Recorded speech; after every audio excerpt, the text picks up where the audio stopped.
শ্রীলঙ্কার পেস আক্রমণের সামনে অসহায়ত্বই ফুটে উঠল বাংলাদেশের ব্যাটারদের। স্পিন খেলে অভ্যস্ত বাংলাদেশ সেখানেও পরাস্ত হলো। ব্যাটিং ব্যর্থতায় লজ্জার রেকর্ডের শঙ্কায় জাকের আলী, শামীম হোসেন সেটা থেকে রক্ষা করলেও ম্যাচ বাঁচাতে পারেননি। ব্যাটারদের ব্যর্থতা ঢাকার মতো বলও করতে পারেননি বোলাররা। ফলে দ্বিতীয় ম্যাচে এসে হার দেখল বাংলাদেশ। শনিবার ১৩ই সেপ্টেম্বর আবুধাবিতে প্রথমে ব্যাট করে নির্ধারিত ২০ ওভারে ৫ উইকেট হারিয়ে ১৩৯ রানের পুঁজি দাঁড় করায় বাংলাদেশ।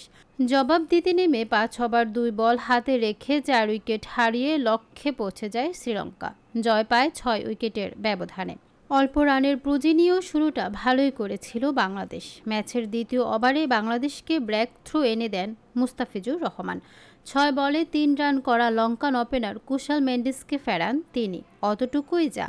এরপর লঙ্কান ব্যাটারদের বাংলাদেশ শুধু শাসিত হয়েছে।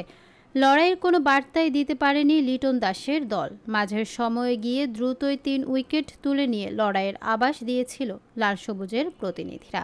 কিন্তু ততক্ষণে ম্যাচের আর কিছুই বাকি ছিল না। শেখ মাহেদীর ওই লড়াই কেবলই হারের ব্যবধান কমিয়েছে। লঙ্কানদের হয়ে ৩৪ বলে সর্বোচ্চ ৫০ রান করেন ওপেনার পাথুম নিসাঙ্কা। ৩২ বলে ৪২ রানে অপরাজিত থাকেন কামিল মিশারা। বাংলাদেশের হয়ে ২টি উইকেট নেন মাহেদী, আর একটি করে উইকেট যায় মুস্তাফিজ ও তানজিম সাকিবের ঝুলিতে। টসে হেরে ব্যাট করতে নেমে শুরুতেই যেন চোখে সর্ষে ফুল দেখে বাংলাদেশের ব্যাটাররা। রানের খাতা খোলার আগেই ২ উইকেট হারায় বাংলাদেশ। আশা দেখানো ২ ওপেনার তানজিদ হাসান তামিম আর পারভেজ হোসেন ইমন ফেরেন পরপর ২ ওভারে।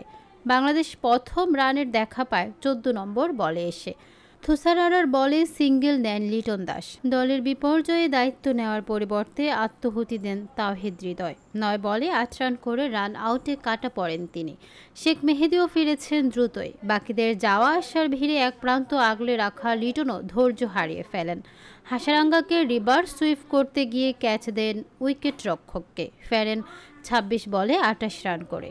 ৫৩ রানে ৫ উইকেট হারিয়ে বাংলাদেশ যখন ১০০ রানের আগে অল আউট হয়ে যাওয়ার সংখ্যায়, তখন ত্রাতা হয়ে এসে জাকের আলী অনিক আর শামীম হোসেন পাটোয়ারি।